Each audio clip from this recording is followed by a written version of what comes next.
not sure if anybody's noticed, but I'm Asian. Surprise! I was born in Seoul, Korea, and I'm 100% Korean. I was adopted to America when I was 1.5.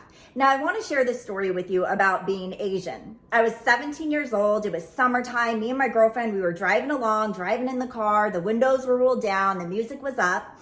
Then the next thing I know, I realized, wow, there's this car. It's getting pretty close to me. Wow, this car, it's getting pretty aggressive. Wow, it looks like this car is trying to run me off the road.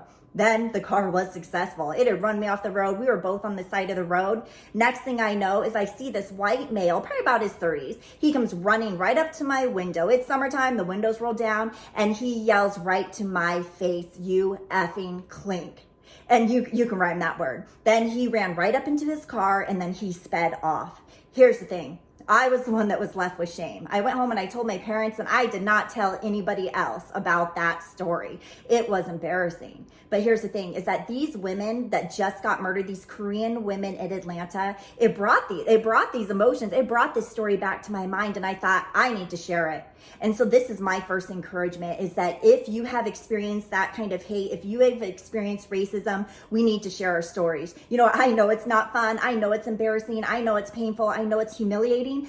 But I believe that there are people who want to learn and want to listen. And stories are so powerful. It allows us to put ourselves into other people's shoes. It allows us to gain compassion, to have empathy, and to get a heart of change. And these are the things that we need. And so that's my encouragement. Share your stories if you've experienced racism. And if you have not, listen to another story.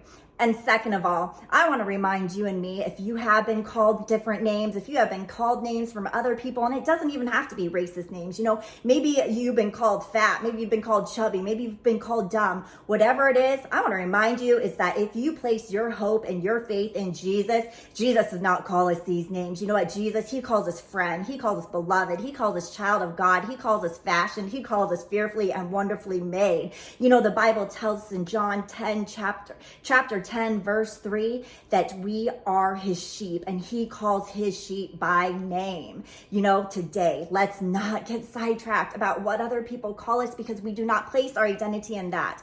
We place our identity in the one that loves us, and he loves us, the King of Kings, the one in heaven. He loves you, and he loves me.